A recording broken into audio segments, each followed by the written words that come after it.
Everybody, welcome back to Season 6 of Video Game Esoterica. Hopefully you liked that intro. It took us a lot of beef blood to accomplish that, but today we're going to be taking a look at Master of Darkness, released in 1992 for the Sega Master System. Before we get too far in, go down below, hit that like and subscribe button, and ring the bell. It definitely helps us out. But Master of Darkness, to put it lightly, is a gigantic Castlevania ripoff. Although because Castlevania as a series is so incredibly good, this game, more so than any other game that I featured here that wasn't a Castlevania game, surprised me in just how good it really was. As far as the backstory is concerned, of course these games are always really light on story, but you play as Dr. Social, who's investigating the Jack the Ripper murders, because Jack the Ripper is trying to use blood magic to resurrect Dracula. Short of that, everything's basically the same. We just found a potion in the wall. Now granted it isn't wall meat, but I definitely think I'd drink something out of a wall before I would eat something out of a wall like in the Castlevania series. But as far as the gameplay in general is concerned, it is extremely similar to Castlevania. The music is incredible, the graphics for a Master System are great. This game surprised me in just how competent it really was. Developed by a company named Sims out of Japan, they made a lot of Master System and Game Gear games, and they still actually make games today. They make some Vita and some 3DS games, which is surprising because I never heard their name, but it's really surprising that this game isn't more well known. When I was researching my series on Dracula and looking up games that featured Dracula, this game came up in only one list, and I'm really surprised after having played it that this isn't more of a prominent sort of thing. It definitely has the same sort of level layout as a Castlevania game, although there are a little bit more puzzle elements. Some screens require you to break certain walls to be able to escape to the next screen, and those aren't really apparent, so there is that kind of thinking element that isn't as relevant in those classic Castlevania games. Something like Castlevania 4, you're not really going to have to worry about how to escape a screen. You just walk left or you walk right. You're going to see I pick a rapier up right here, and there is a sub-weapon system in this game as well as a main weapon. You can go from your fists to a hammer to a rapier, and you can pick up bombs and guns and other projectile weapons, and those are going to be super important because you can absolutely screw yourself over and accidentally downgrade your weapon and basically make the game much more challenging, especially around boss areas. The way it continues, you can go into a boss with a terrible weapon and you really have to work your way out of it. So that is a fun little component compared to something like Castlevania where you just have the whip and the sub-weapon. You can change your main weapon around in this game to something more or less powerful. Definitely has a better range as well. The rapier is a little bit further of a ranged attack, but it's not going to be as powerful considering something like the hammer or the axe right here has more attack power, but it is a shorter range, so you really have to get right up close to the enemies. You have those harpies kind of flying around, you have the dogs running. Everything moves super fast. I was really impressed with this game considering it's a Master System game. It did come out on Game Gear, but I am playing it on the Master System because that's the console I own it for, and it's a lot easier to capture footage. But here we go with our first boss encounter. I'll let you guys watch it. I'll come back after the fight's over, talk a little bit more about Master of Darkness.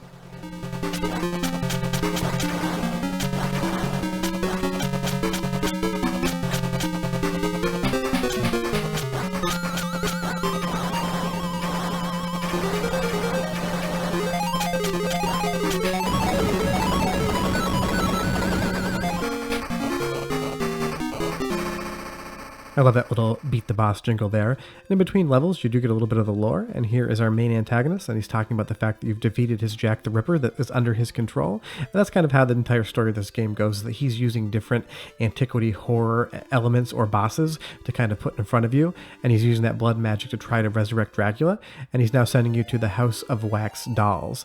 This game does mix a lot of the Dracula lore in with Victorian-era London elements. Obviously, Jack the Ripper is one of the most famous Victorian-era London murderers you're ever going to find. This level doesn't exactly look like a House of Wax to me, or, I mean, I've only ever been to one a long time ago, but I definitely don't remember it looking like this.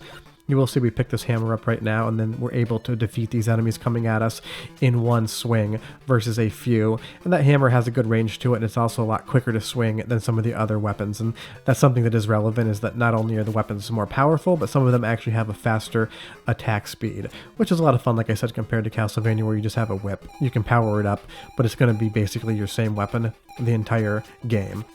You get these kind of like challenge screens here. I have to say the music is great in the game, but the sound effects can kind of get a little bit grating. I think it's trying to scare you, but really all it does is annoy the ever-loving hell out of me. But as far as the game is concerned, like I said, this is an incredible game. I was super surprised to encounter this and to have it be as fun as it was. I played through the entire game and I beat it. It's not that hard.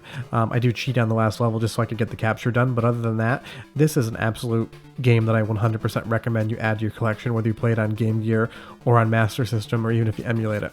But I'm going to let you do is I'm going to let you watch a little bit more of the gameplay. I'll come back and wrap the video up, but this is the first episode in our season on Dracula. So enjoy a little bit more Master of Darkness gameplay, and we'll be back in a few minutes to talk a little bit more about it.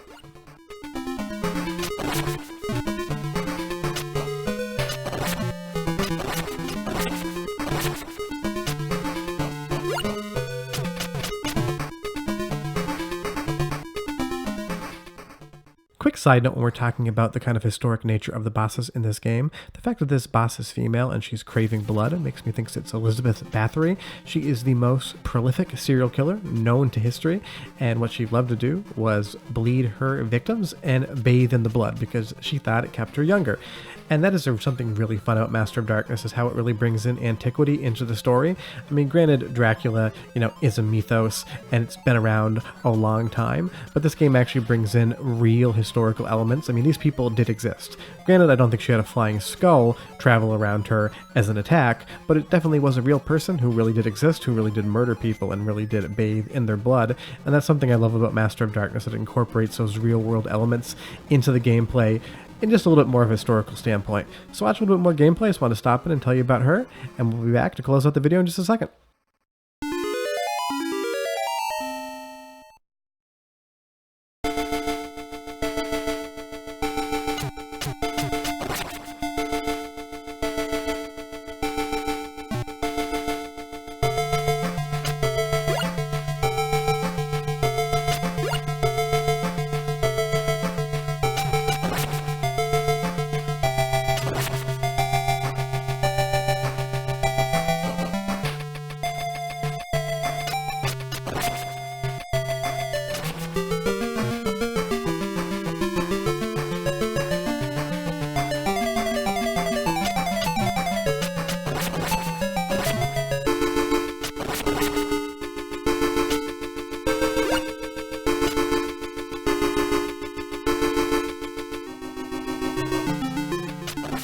This is one of those screens that I mentioned about earlier compared to Castlevania games where you actually have to break this wall to continue on in the level.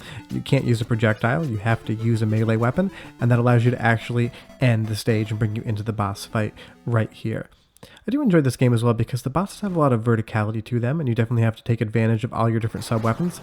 Now, I came into this fight with the rapier and the handgun, and that handgun isn't super useful. Something like the axe would have been a lot better to be able to attack the boss vertically. And I would say that's something that it definitely borrows heavily from Castlevania, and kind of even the Mega Man series, where depending on what sub-weapon you're using, you're going to have an easier or a harder boss battle. So you're going to see I'm taking a lot of damage from the enemies here, but it is kind of easy to beat the bosses. Once you recognize their pattern, you can kind of get them into almost like a stun lock position. You're going to see I'm just going to sit here and hammer away on the boss, and his life is going to go down very quickly. Basically stun locked, and we're really not doing much. We're not even getting hurt by his attacks when he goes through us because there's some invulnerability frames when we're attacking with the rapier, and we're able to beat him very easily, even though we were down to like a quarter of our life once we got to the second stage of that boss battle. Well, I would say this game is easy. It's not going to put up a lot of challenge. You're going to be able to beat it in a setting for sure. I beat it, I think maybe like an hour and a half or 2 hours. Got right to the Dracula fight here. Very easy. I'm not exactly sure who this Dracula is. He is bald as can be. That's not a Dracula that I'm like super aware of. Or maybe he's blonde, I really can't tell. I think he's bald though. But you get this really fun boss pattern where you have these pieces of wood or rock falling down, and you have to basically jump on them and attack. Once again, like I said, I still have that revolver, so attacking vertically becomes really difficult compared to what you would normally be able to do if you had that axe sub-weapon that you were able to throw up into the sky. But it's still a really fun boss fight, and that's the kind of story about this game in general, is that it is surprisingly good for what it is. I had never heard of it. I downloaded it, kind of expected I'd preview it, see if I wanted to use it for the series or not, and then basically fell in love with it. I'm surprised it hasn't been done like a speed run at like Games Done Quick or anything like that. And now that we've got Dracula beaten, he's going to go to his second stage, which is surprisingly somehow even easier than the first. But this is definitely 100% a game that I recommend you pick up and play immediately. We're going to be going through a lot of different games featuring Dracula in this series, and they're not only going to be Castlevania. We definitely dug deep into the Dracula lore of games to see what we could actually bring you guys and show you. Short of that, I'll just let you guys finish up with the boss fight here, but it's been super fun to bring you this first episode. We really hope you like the intro and the outro to this. It took us a lot of time to make those, so if you could do us a huge favor, go down below and hit like and subscribe. Ring that bell so you're notified of new episodes. We'll be back on Friday with another episode in our Technicality series, and then we'll see you guys Tuesday with another episode on Dracula. Short of that, we hope you have a great week, and there goes Drac. Bye-bye.